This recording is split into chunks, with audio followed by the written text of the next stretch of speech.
Masechet Sota, Daf Lamed Zayin. On va commencer par la dernière ligne,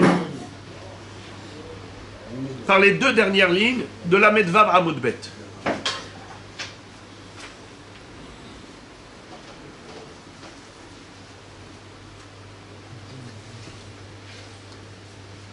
Maïhi.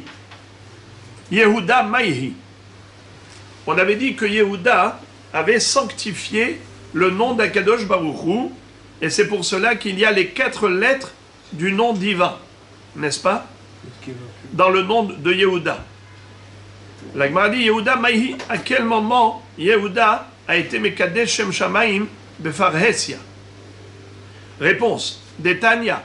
Haya Rabbi Meir Omer, Kshe'amdu Israël al Hayam, Hayu hashvatim menatzchim ze im ze. Ze omer ani yored tehila layam, וזה אומר אני יורד תחילה לים. קפץ יהוד שבטו של בנימין וירד לים תחילה. שנאמר שם בנימין צעיר רודם, אל תקרא רודם אלא רד ים. והיו שרי יהודה רוגמים אותם, שנאמר שרי יהודה רגמתם. C'est-à-dire, au moment où les Shvatim se tenaient devant la mer Rouge et que Moshe Rabbeinu avait dit allez-y avancez, qui voulait avancer le premier? Eh bien, les Shvatim se disputaient. Chacun disait, c'est moi le premier qui vais rentrer dans la mer. Alors, Binyamin a sauté le premier. Pendant que tout le monde était en train de se disputer, Zeomerani aurait tehila, Zeomerani aurait tehila, Binyamin s'est jeté dans l'eau. Shenemar Sham Binyamin Tsa'ir Rodem. C'est un passouk dans Tehilim. Rodem qui veut dire Rodé, gouverneur. Mais ici, c'est comme 2 mots. Radiam, Yarad Bayam. Et les chefs de Yehuda, ils leur jetaient des pierres. Pourquoi vous nous avez devancés? Les fikar zacha binyamin atzadik venaasa ushplizichan la gevura shenemar ben ketefav shachen. Eh bien, Binyamin a été zoché d'être comment on appelle ça, l'hébergeur de la Shechina. Qui est-ce qui sait où se trouvait le Kodesh HaKodashim? Vous savez qu'une partie du Beth Amikdash était dans le territoire de Yehuda. Mais une autre partie du Beth Amikdash était dans le territoire de Binyamin. Yehuda et Binyamin étaient 2 voisins au niveau territorial. Yerushalayim, n'est-ce pas? Eh bien, regardez. Qu'est-ce qui était dans le Helek de Yehuda? C'était les Hazarot, jusqu'au Mizbeach. Et après, le Hechal, le Ulam, le Hechal, le Kodesh Kodashim, c'était dans quel Helek? De Binyamin. Comme on dit, les Binyamin Amar Yedid Hashem, Ishkol Abeta Halab, Hofef Halav Kolayom, ou Ben Ketefav Shachen. Ça veut dire quoi Ben Ketefav Shachen? La Shechina et les Shochenet, elles se trouvent où? Ben Ketefav de Binyamin. Il s'appelle Yedid Hashem. Depuis quand il a été zoché? Depuis ce moment, depuis cet événement-là où il y avait la mahloket entre les Shvatim, à savoir qui va se jeter le premier dans la mer. Eh bien, Binyamin s'est jeté le premier. C'est l'opinion de qui? De Rabbi Meir Baal Hanes. Amar lo Rabbi Yehuda lo kachaya maase. Rabbi Yehuda dit non, c'est pas comme ça le maase. Et la ze omer en ani yoret tehila layam. Veze omer en ani yoret tehila layam. Au contraire, les tribus étaient dans une dispute inverse. Chacune disait non, non, non, c'est pas moi le cobaye. C'est pas moi qui vais descendre la première tribu dans l'eau. Hein, moi j'ai peur d'abord que l'eau s'ouvre. Alors, qui est d'abord d'autres tribus, et après nous, on passera après. Alors, d'après Rabbi Yehuda, au contraire, c'est négatif. Selon Rabbi Meir, la mahloquette entre les Shvatim, elle était positive. Chacune d'elles voulait se jeter à l'eau pour accomplir la volonté divine, qui a dit d'Aber el Bene Israël ve'Issaru, ve'avu Bene Israël betochayam bayabasha. Et chacun a fait preuve, justement, de capacité d'être prêt à se sacrifier pour accomplir la volonté d'Hachem. Et d'après Rabbi Yehuda, c'est au contraire. C'était un manque de Emouna. Chacun disait non, non, d'abord avancez-vous les premiers, nous après. On veut voir pour croire. Kachayamaase. Lo kachayamaase. Et là, Zeomer en ani yoret hilalayam. Et Zeomer en ani yoret hilalayam. Kafatz Nachshon ben Aminadab yarad layam tehila. Qui s'est jeté à l'eau? Le Nassi de la tribu de Yehuda. Nachshon ben Aminadab. Chez Nehemar, comme il est écrit dans le livre de Hoshea, de Osée, Sebavoni bechahash Ephraim ou bemirma bet Israël. Veyehuda od rad im el. C'est-à-dire que Ephraim et Israël, malheureusement, ils manquaient de Emouna. Ils n'étaient pas fidèles envers Hachem parfaitement, puisqu'ils n'ont pas eu le courage de rentrer dans l'eau, comme Dieu l'avait demandé. Mais Yehuda, il était encore Od Rad Im El, c'est-à-dire qu'il était encore avec Dieu, et il a été capable d'être Yored. Rad, c'est-à-dire Yarad Layam. Ve'alav Mefaresh Bakabala, et c'est à son propos de Nachshon ben Aminadav, le chef de la tribu de Yehuda, qu'il est dit dans Tehilim, Hoshi'eni Elohim ki ba'u ma'im ad nafesh. Akadosh Baruch Hu, sauve-moi, délivre-moi, car mon âme est arrivée, car l'eau est arrivée jusqu'à mon âme. C'est-à-dire que maintenant, si j'avance, eh bien, l'eau qui m'est arrivée aux narines, si j'avance, je me noie. Tabati biven metzula ben ma'omad, bati be'ma'amake ma'im ve'shibolet shetafatni, al tishtefeni shibolet ma'im ve'al tivla'eni metzula ve'al te'etar alay be'er piha. Tous ces psukim là de Tehilim, qui sont la suite des paroles de Oshi'eni Elokim Keba'u Ma'im Ad Nafesh, tout ça c'est Nachshon ben Aminadav qui a dit à ce moment-là, s'il te plaît Hachem, ne me laisse pas me noyer dans ce tourbillon. Be'ota sha'aya Moshe ma'arir betfila. À ce moment-là, eh bien Moshe Rabbeinu était en train de faire de longues prières, n'est-ce pas? Mais Akadosh Baruch Hu va lui dire Yedidai tov'im bayam ve'ata marir bitfila lefanai. Mais bien-aimé risque de se noyer dans la mer et toi tu fais de longues prières.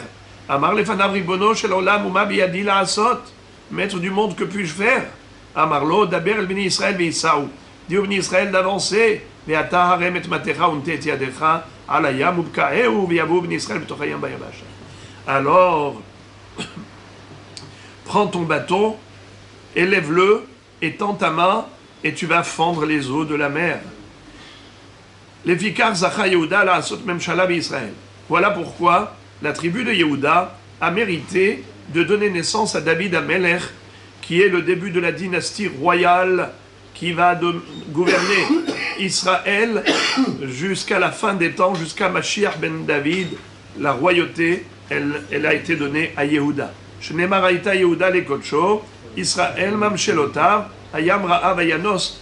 Ma ta'am hayta Yehuda lekodsho, Israël mamshelotav, mishum de hayam ra'av hayanos. Pourquoi Yehuda a mérité d'être sanctifié par Akadosh Baruch Hu pour devenir le roi? Hayta Yehuda lekodsho, ça veut dire qu'Akadosh Baruch Hu il a été Mekadesh Yehuda, il a sanctifié Yehuda pour faire de lui la dynastie royale. Israël mamshelotav, pour dominer Israël, pour gouverner Israël, Shumdayam ra'av hayanos, puisque lui, quand il est rentré dans l'eau, il est rentré quand c'était encore la mer, et ensuite la mer s'est enfuie, c'est-à-dire que les eaux se sont ouvertes, mais lui il est rentré d'abord. Je voudrais vous faire part d'un pirouche qui est merveilleux, du Gaon de Vilna. On ne peut pas faire l'impasse de ce beau pirouche lorsqu'on étudie cela. Je vais l'introduire par le Or HaChaim HaKadosh. Le Or HaChaim HaKadosh pose une question. Il dit, je ne comprends pas ce qu'a dit HaKadosh Baruch Hu à Moshe Rabbeinu. Il lui dit, Matitza'ak elai, daber el bnei Israël ve'isau. Pourquoi tu t'adresses à moi? Dis au bnei Israël d'avancer. Mais Moshe Rabbeinu, il est marir bitfila. Il prie pour que HaKadosh Baruch Hu fonde les eaux. Mais c'est tout à fait normal. À qui faut-il s'adresser si c'est pas Hachem?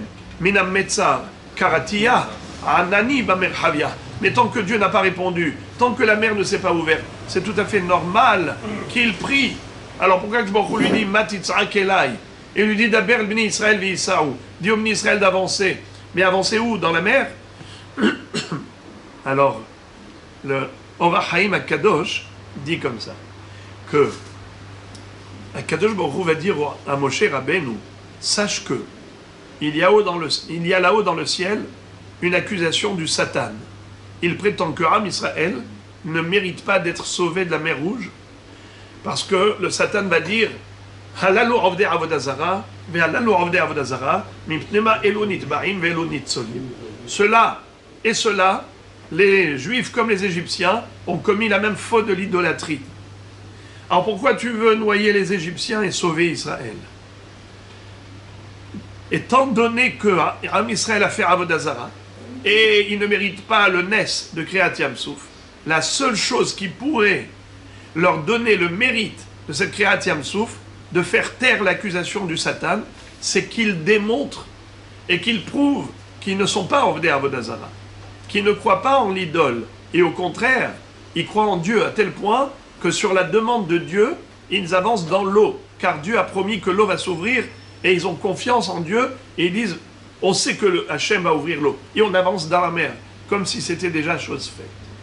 Cette émouna qu'ils vont démontrer, c'était le test, c'était pour la démonstration au Satan, pour dire, Am Israël ne sont pas des idolâtres vraiment convaincus. Ils ont été influencés par les Égyptiens, mais dans leur cœur, ils croient en Dieu. Alors, qu'est-ce qui s'est passé? On a eu les deux réactions.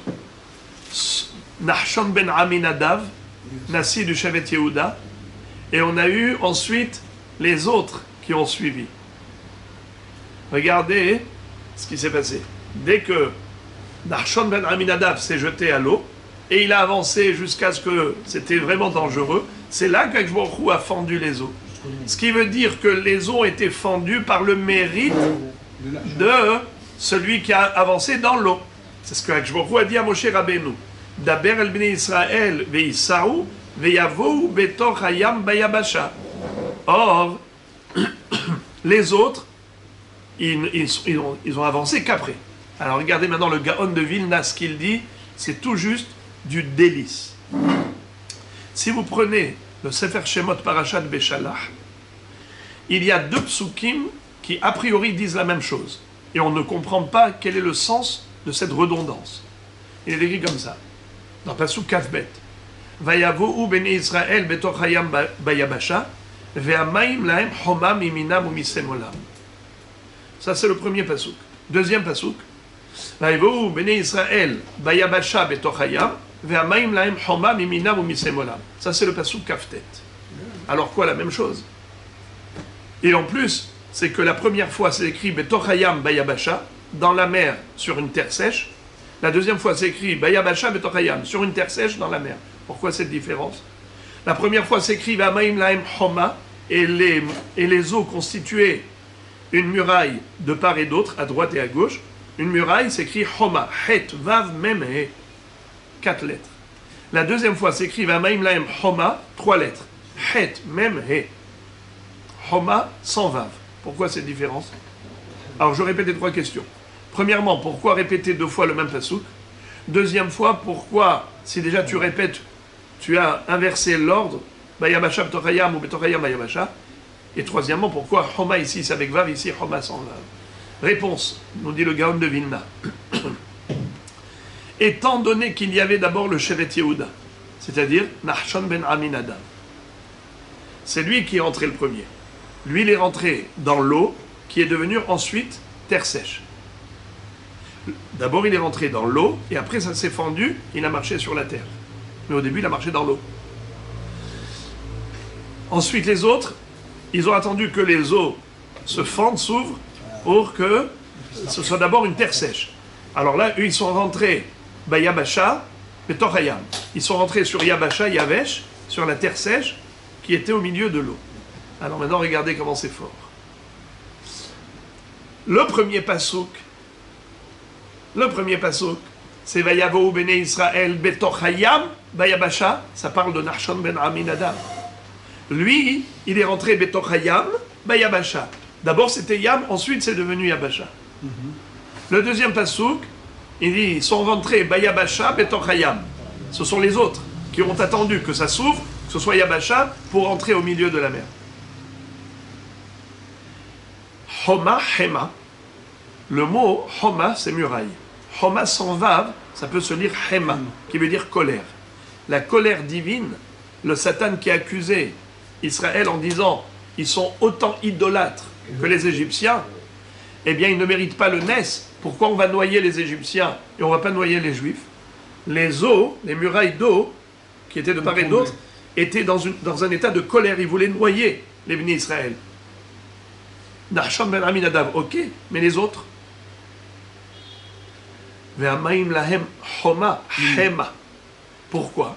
Étant donné qu'ils ont attendu que ce soit d'abord Yabasha, Betochayam, eh bien ils ne méritaient pas la Kriyat Yam Souf du tout, puisque le Satan les accusait.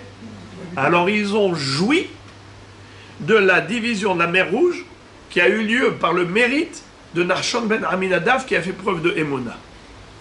Haïta Yehuda le Kodsho, Israël Mamshelota. Donc d'abord Yehuda, c'est lui qui a été Mekadesh Shem Shamaim. Ensuite Israël sont passés. Mais pour Nahshon, Betochayam Bayabasha, Amaim Laim Homa, c'était une muraille de protection. Mais pour les autres que Bayabasha, Betochayam, eh bien, c'était au contraire pas une muraille de protection, une muraille d'eau qui était en colère, qui voulait les engloutir. Ça, c'est la raison pour laquelle, les prières maintenant, ça ne va servir à rien. Ce qui va servir, c'est la preuve de Emouna qu'ils vont donner. Qu'ils avancent. Veyavo'u bene Israël betochayam bayabasha. C'est merveilleux. Daber el bene Israël veyisaou, veyavo'u bene Israël betochayam bayabasha. Qu'est-ce que dit Akshborou? Que le bene Israël avance betochayam bayabasha. Pas bayabasha betochayam. Qui rentre dans l'eau. Qui ensuite deviendra terre sèche. Qu'ils aient la Emouna que je vais fendre les eaux. Mais qui n'attendent pas de voir pour croire. Avant de voir, qu'ils puissent croire. S'ils font ça, eh bien ils auront le mérite de la division de la mer Rouge. Donc maintenant, c'est plus une question de prière, car le Satan accuse, c'est une question de Emouna. Quand il y a eu Nahshon ben Aminadav qui a fait preuve d'Emouna, voilà pourquoi on a eu ce verset. Tanya Rabbi Eliezer ben Yaakov Omer, אי אפשר לומר לוי למטה שכבר נאמר למעלה ואי אפשר לומר למעלה שכבר נאמר למטה. Et maintenant, la Gemara revient au sujet initial. Vous vous rappelez ce qu'on avait appris dans la Mishnah, que les brachot et les klalot que Am Israël devait prononcer le jour de leur entrée en Israël, lorsqu'ils ont été au mont Gerizim et au mont Eval, eh bien, il y avait 6 tribus qui devaient être à côté du mont Gerizim, 6 tribus à côté du mont Eval, le Aaron à Kodesh au milieu, entouré de Kohanim, qui eux-mêmes étaient entourés de Lévi'im. Ensuite, les Lévi'im, avec les Kohanim, devaient se tourner vers le mont Gerizim, prononcer les brachot. Baruch, Asher, Lo Yaaseh, Pesel, Umasecha, Ve'amru Kol Ha'am, Amen. Et comme ça, toutes les brachot. Et ensuite, se tourner vers le mont Eval et répéter le tout en Arur. Arur, Asher, Yaaseh, Pesel, Umasecha, Ve'amru Kol Ha'am, Amen. Donc, il y avait tout le déroulement de ce qu'on appelle brachot et klalot, Behar Gerizim ou Behar Eval. La Gemara attire notre regard sur un point qui est curieux. C'est que le Shevet Lévi, qui faisait partie des 6 Shvatim du mont Gerizim, eh bien, il est mentionné à la fois sur le mont Gerizim et à la fois en bas, autour du Aaron à Kodesh. C'était les Lévi'im qui justement prononçaient les brachot et les klalot. Alors je ne comprends pas, le Shevet Lévi, il est en haut ou il est en bas? Tu ne peux pas dire en haut parce que c'est écrit qu'il doit être en bas. Tu ne peux pas dire en bas parce que c'est écrit qu'il est en haut. Alors il est où? C'est joli comment la Gemara pose la question. La Braïta. Tanya Rabbi Eliezer ben Yaakov Omer, אי אפשר לומר לוי למטה שכבר נאמר למעלה, ואי אפשר לומר למעלה שכבר נאמר למטה. Ça veut dire dans les psukim de Parashat Kitavo, lorsqu'on nous présente le descriptif, eh bien on nous met Shevet Lévi en haut et Shevet Lévi en bas. Alors Mazé, Haketzad, comment? Réponse. Zikne keuna ulviya le mata, ve'ashar le ma'ala. Les Ekenim, c'est-à-dire les anciens, étaient en bas et les autres étaient en haut. Rabbi Yoshia Omer, Kolara ou il est charret les mata ve'ashar les mala. Rabbi Yoshia dit que tous ceux qui étaient aptes au service dans le Mishkan étaient en bas. Comme par exemple, ceux qui avaient entre 30 ans et 50 ans. Vous savez quel est l'âge du service sacré des Lévi'im? De quel âge à quel âge ils officiaient dans le Saint-Temple de 30 ans à 50 ans. C'était l'âge du travail. Eh bien, en effet, à Réouim les charrettes, c'était eux qui étaient en bas et les autres étaient en haut. Et quel était le shirout principalement? C'était de transporter le Aaron à Kodesh. Rabbi Omer Elou Vaelou les matins Amdim.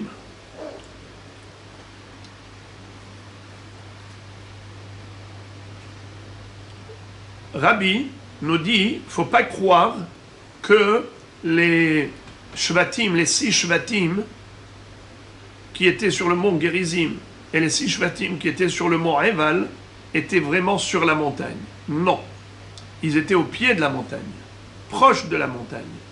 Mais ils n'étaient pas sur la montagne, comme on le comprend. Pourquoi? Parce que dans Sefer Yoshua, on voit que la position, elle était différente. Vous voulez voir comment c'est écrit dans Sefer Yoshua? Je vous lis, les amis. Écoutez le passouk dans Yoshua qui vraiment n'a rien à voir avec le passouk dans la Torah. C'est écrit comme ça. Vechol Israël, uzkenav, veshotrim, veshoftav, romdim, misé, ou misé, l'Aaron, neged hakohanim alvim, nos Aaron berit Hashem, kager kaezrach, hetzio el mul har gerizim, ve'hetzio el mul har eval, kasher tziva Moshe aved Hashem, levarech et Am Israël barishona.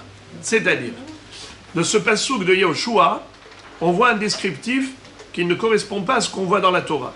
Dans la Torah, il est écrit que les 6 Shvatim devaient monter sur le mont Gerizim et les 6 Shvatim sur le mont Eval. Et ici, on nous dit que non, pas du tout. Ils n'étaient pas sur la montagne, sur les montagnes. Ils étaient à droite et à gauche du Aaron HaKodesh. Ça veut dire que tout le monde était en bas. Il y avait le Aaron HaKodesh au milieu, entouré de Kohanim qui étaient entourés de Lévi'im. Et vers le mont Gerizim, il y avait 6 Shvatim, mais en bas, au pied de la montagne. Vers le mont Eval, il y avait 6 Shvatim, mais toujours en bas. Rabbi nous dit, c'est ça la réalité. La réalité, c'est qu'ils ne sont pas montés sur les montagnes. Seulement, Hafrou penem klaper Gerizim ou patrou bibracha. Klaper har Eval ou patrou biklala. C'est-à-dire que, tout simplement, tout le monde s'est tourné vers le mont Gerizim pour prononcer les brachot, et après tout le monde s'est retourné vers le mont Eval pour que les Lévi'im prononcent les klalot, et tout le monde répond Amen. Alors maintenant, le problème c'est quoi? C'est la Torah. Quel est le problème? C'est que dans la Torah c'est écrit Al, venatata taberacha Al har Gerizim, vetakilala Al har Eval. N'est-ce pas? Et les ya'amdu levarech et Al har Gerizim. Alors comment tu peux comprendre la Torah? Quoi, le Navi Yoshua va contredire la Torah? La Torah va contredire le Navi Yoshua, mais c'est que Baruch qui a fait écrire le livre de Yoshua par la prophétie.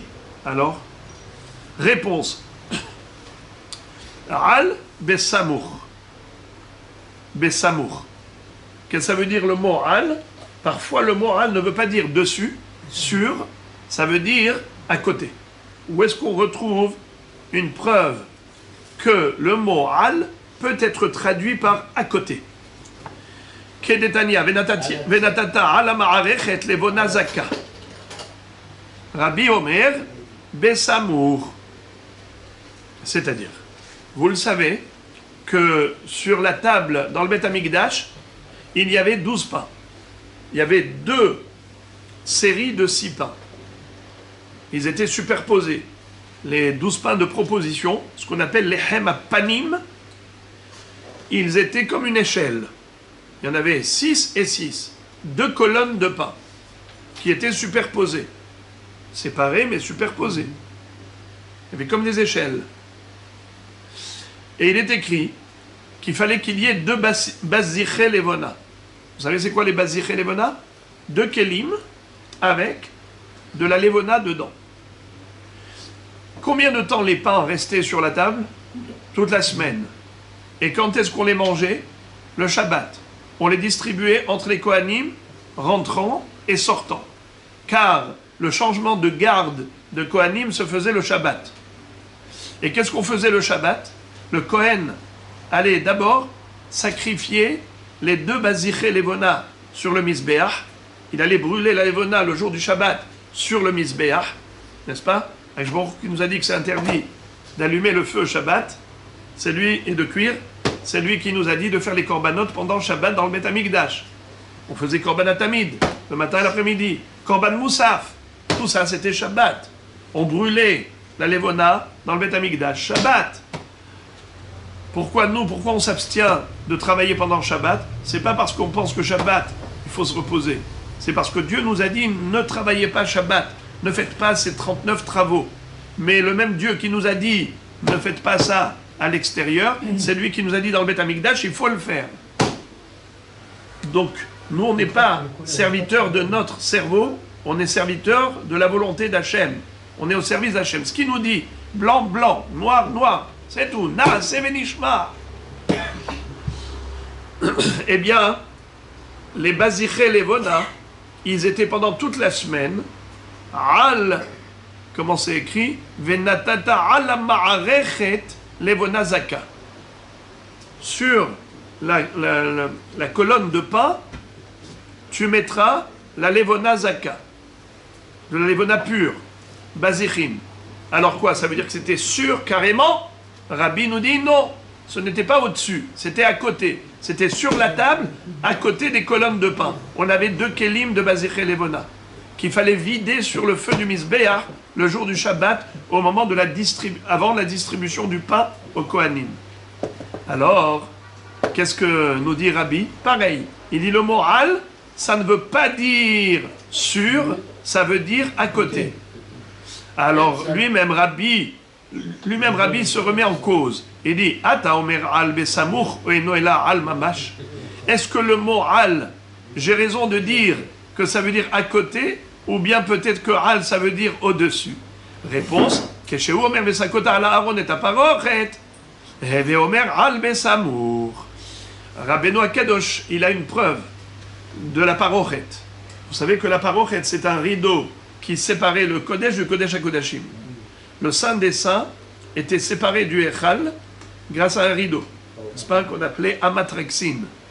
Ce rideau-là, il est écrit Al Ha'aron, Vesakota Al Ha'aron, et Aparochet. Mais le rideau, il n'était pas sur le Aaron, le rideau, il était à côté du Aaron. Eh bien, tu vois que le mot Al a été employé dans la Torah une fois pour nous dire Al à côté. Eh bien, Al à côté, c'est pas seulement à propos de la Parochet, c'est également à propos de la Levona qui est à côté du pain, et c'est également à propos des Brachot et Klalot, où il est dit que les tribus d'Israël, il y en avait 6 sur le mont Gerizim et 6 sur le mont Eval. C'est pas vraiment sur la montagne, c'est au bas de la montagne. Et pourquoi ça s'appelle Al, Har Gerizim? Parce que le mot Al veut dire à côté du Har Gerizim et à côté du Har Eval. C'est comme ça qu'on fait la paix entre les psukim de Kitavo, Parashat Kitavo, et de Sefer Yoshua.